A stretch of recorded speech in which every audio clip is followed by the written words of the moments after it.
Assalamualaikum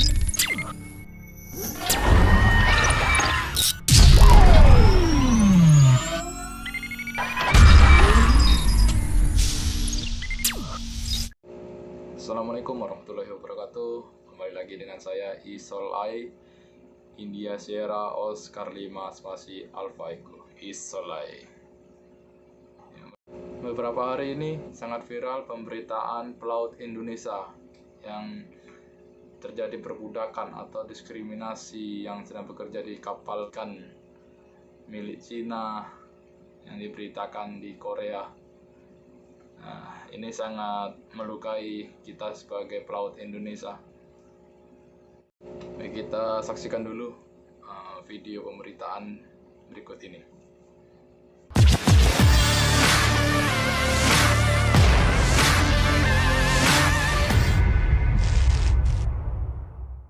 Sebuah video berisi jenazah anak buah kapal atau ABK Indonesia yang bekerja di kapal Cina dilarung ke tengah laut ramai diperbincangkan. Video tersebut pertama kali dipublikasikan oleh media Korea Selatan (MBC) dan diulas oleh YouTuber Jang Han-sol melalui kanalnya Korea Remit Rabu 6 Mei 2020. Selain menampilkan rekaman soal jenazah ABK Indonesia yang dilarung ke laut, video tersebut juga mengungkap sejumlah dugaan pelanggaran hak asasi manusia yang dilakukan oleh kapal berbendera Cina. Video itu pun kemudian ramai diperbincangkan di media sosial. Tagar ABK Indonesia bahkan menjadi salah satu yang terpopuler di media sosial Twitter hingga Kamis 7 Mei 2020 pagi. Pemberitaan MBC dilakukan secara eksklusif dengan mengambil Angel ABK asal Indonesia yang disebut bekerja selama 18 jam dalam sehari.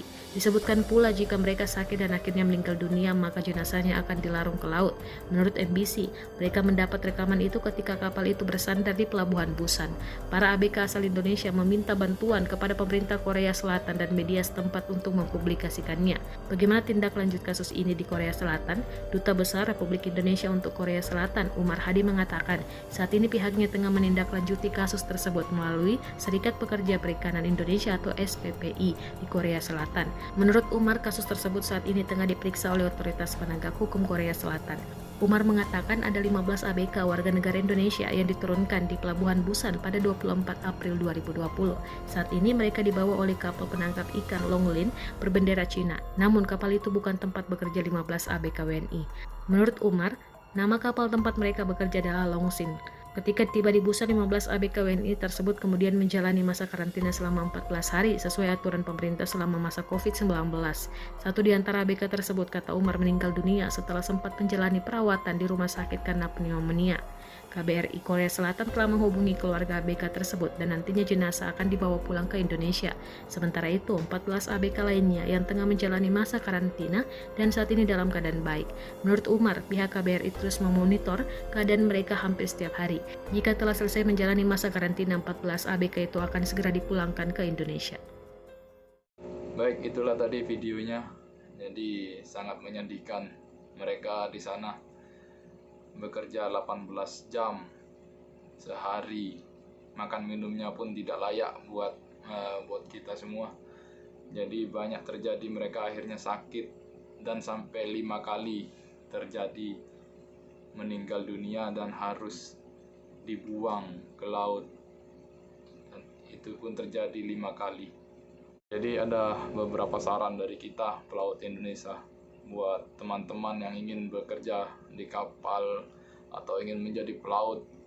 Teman-teman harus memperhatikan yang pertama di situ. Teman-teman harus cek atau bertanya dulu kepada teman-teman pelaut yang lain bagaimana kondisi perusahaan itu, bagaimana pengalaman-pengalaman ada yang pernah sebelum di perusahaan itu, pembayarannya bagaimana, untuk kebijakannya bagaimana. Yang kedua, teman-teman harus benar-benar memperhatikan dalam perjanjian kerja lautnya itu, harus dibaca benar-benar dan pahami biar tidak terjadi seperti ini, karena ini sangat menyedihkan. Seandainya sudah terjadi, sudah di atas kapal dan terjadi seperti itu, teman-teman mohon lakukanlah apa yang pernah dilakukan teman-teman ini. Mereka melaporkan ke pihak Korea. Dimanapun nanti teman-teman bisa turun ke darat, langsung laporkan kejadiannya ini. Kalau bisa memakai telepon langsung aja. Makanya sebelum itu teman-teman harus tahu kontak-kontak mana aja yang bisa dipakai atau dihubungi kalau terjadi masalah. Jangan khawatir, di kita ini ada kesatuannya, yaitu KPI, Kesatuan Pelaut Indonesia. Jadi teman-teman bisa melaporkan ke KPI, atau kalau di luar negeri ada ITF, yaitu Federasi tentang Transportasi Pekerja Internasional. Jadi teman-teman bisa minta tolong pada badan-badan hukum tersebut. Dan untuk pemerintah kami mohon, usutlah ini biar tidak terjadi lagi. Untuk KPI, semangat dorong supaya tidak terjadi seperti ini lagi, karena ini sangat melukai kita sebagai pelaut Indonesia. Kami mohon kepada pemerintah atau KPI lebih berperan aktif memonitor atau mengawasi broker-broker atau agensi yang ada di Indonesia dalam penyaluran tenaga kerja pelaut ini yang akan melaksanakan kerja dengan perusahaan-perusahaan di luar sana, terutama perusahaan-perusahaan yang bermasalah. Jadi bisa menghindari terjadi seperti ini lagi. Buat teman-teman pelaut, kita harap jadilah pelaut yang berwawasan, jangan asal terima kerja. Teman-teman harus tanya teman-teman yang lain informasi-informasi apa tentang perusahaan tersebut. Jadi juga dipastikan teman harus mengerti dan memahami sebelum tanda tangan perjanjian kontrak lautnya. Baik, inilah saran dan curahan hati kita pelaut Indonesia. Semoga kedepannya pelaut Indonesia semakin jaya. Terima kasih. Wassalamualaikum warahmatullahi wabarakatuh.